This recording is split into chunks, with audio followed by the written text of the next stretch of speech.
Isang magandang umaga. Nandito kami ngayon sa Lobo, Batangas, dito sa isa sa pinakamasaysayang parola, ang parola ng Malabrigo.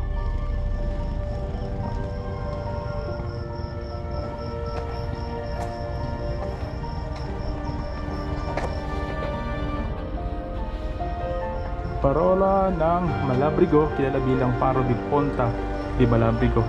Idinisenyo ni Guillermo Brockman. Dahil tinayo ito noong 1896, hanggang ngayon nakatayo pa rin at nagmamasid sa karagatan. Ayan. Ito ang nagsisilbing gabay para sa mga mandaragat noong panahon ng mga Espanyol, o kahit hanggang ngayon ay nagiging gabay pa rin siya sa mga mandaragat. Ang Malabrigo Point Lighthouse, na kilala rin bilang Faro de Ponta Malabrigo, parola ng Ponta Malabrigo, ay isang makasaysayang parola na matatagpuan sa timog silangan ng Maynila, sa Barangay Malabrigo, Lobo, Batangas. Nakumpleto at naiilawan noong 1896. Isa ito sa pinakamatandang parola sa Pilipinas, pati na rin ang pinakamahusay na napreserbang parola sa bansa. Ito ay nagsisilbing gabay sa mga barkong dumadaan sa Verde Island na papunta ng Batangas Bay o Sibuyan Sea.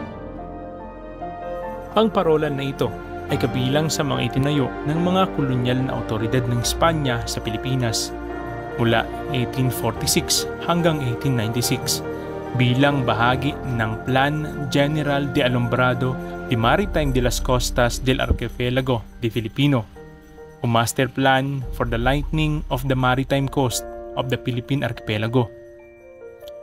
Noong panahong iyon, ang Malabrigo Point ay tinuturing na isang mapanganib na lugar sa mga marino dahil sa mabatong baybayin nito at malakas na agos, lalo na sa panahon ng tag-ulan. Kaya't ang pangalan nito ay mula sa mga salitang Espanyol na Malabrigo, nangangahulugang masamang silungan. Noong 1891, ang inhinyero ng Espanyol na si Guillermo Brockman, na nagdisenyo din ng mga parola sa Capol Island at San Bernardino Island, ay lumikha ng disenyo para sa isang parola sa Punta Malabrigo na binubuo ng isang Victorian architecture-inspired brick tower na may metal na hagdanan at double balcony parola, silid ng tagabantay at silid ng makina. Ang kumpanya ng Chinese contractor na si Jose Garcia ay nagtayo ng parola sa ladrilyo at apog na simento at natapos ito noong 1896, at ang parola ay sinindihan sa unang pagkakataon noong October 1, 1896.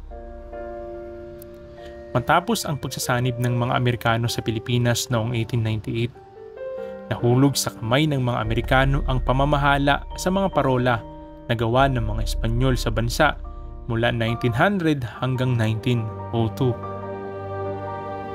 Ang kasagsagan ng Philippine-American War, binantayan ng American gunboat na USS Villalobos, isang dating Spanish gunboat na nakuha ng mga Amerikano. Regular na pinapatrolya ng gunboat ang lugar sa paligid ng parola at nag-iingat ng matalim na pagbabantay para sa mga smuggling at trafficking ng mga supply sa mga revolusyonaryong Pilipino. Noong ikalawang digmaang pangdaigdig, ang tuktok ng parola ay nasira ng putukan ng machine gun mula sa pagsulong ng mga puwersang Amerikano na nag-aakalang ginagamit ito bilang isang garrison ng Hapon. Pagkatapos ng digmaan, inayos ng Philippine Coast Guard at Department of Public Works and Highways ang parola.